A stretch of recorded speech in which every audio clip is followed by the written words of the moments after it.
She used to be the tomboy of the school, always in jeans, always tough. But that day, she showed up in a pleated skirt, looking like she'd stepped out of a magazine. I remember just standing there, stunned. I couldn't take my eyes off her. She blushed, whispering, "Dummy, stop staring like that." I just grinned like an idiot. We spent the whole day together, and I didn't even dare to hold her hand. Our first kiss happened in a dark movie theater. We were watching some tragic love story. When the credits rolled, she turned to me and whispered, "The movie was sad, but we won't be. Well, cherish and protect each other forever." I held on to those words like a vow. Later, in college, she asked me, "Do you ever regret hiding our relationship from your mom?" I shook my head. No, every day with you feels like a gift. I wouldn't trade it for anything. She hugged me tight and said, "Once I take over my parents' company, well, get married." Then everything fell apart. That was when she began to hate me. No matter how many times I tried to explain that mom didn't do anything to force Fern to marry me, she wouldn't listen. No matter how many lovers she paraded in front of me, no matter how hard she tried to crush me at work, I still held on to the hope that someday she'd remember who we were. I helped run her company behind the scenes, pulled all-nighters to polish up proposals, drank myself into stomach ulcers just to close business deals on her behalf.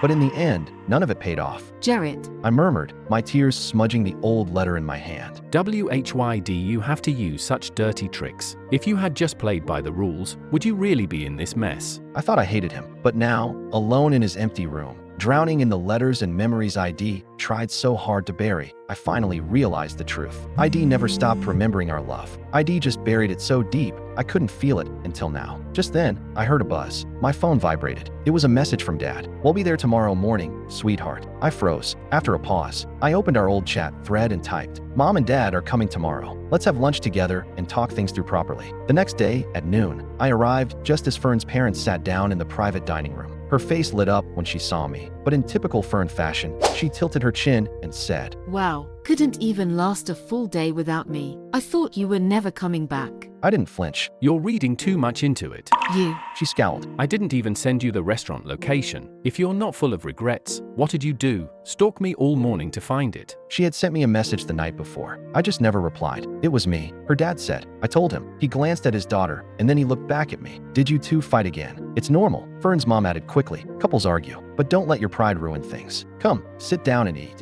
Looks like she didn't break the news to you. I pulled out the chair and sat. We're already divorced. What? My former in-laws stood up abruptly, their faces full of disbelief. "Jarrett, divorce isn't something you do on impulse. Does your mom even know?" Her mom asked, alarmed. My mom, she passed away. I said quietly. The room turned ice cold. Her parents' expressions shifted. Shock gave way to grief. Her mother's eyes brimmed with tears. But then, Fern scoffed. "Well, she schemed to get her way for years. Now this. Sounds like karma." Suddenly, her dad slapped her hard across the face. "Shut up, you brat. Not another word. That's how you talk about your mother-in-law. Have you no shame?" Her dad's outburst made her clutch her cheek, her eyes welling up. "Why do you always lose it whenever she comes up? She choked. Do you even see me as your daughter?" "Sweetie, sweetie." Her parents stammered until something seemed to have caught their throat. Then they exchanged a glance, nervous, guilty.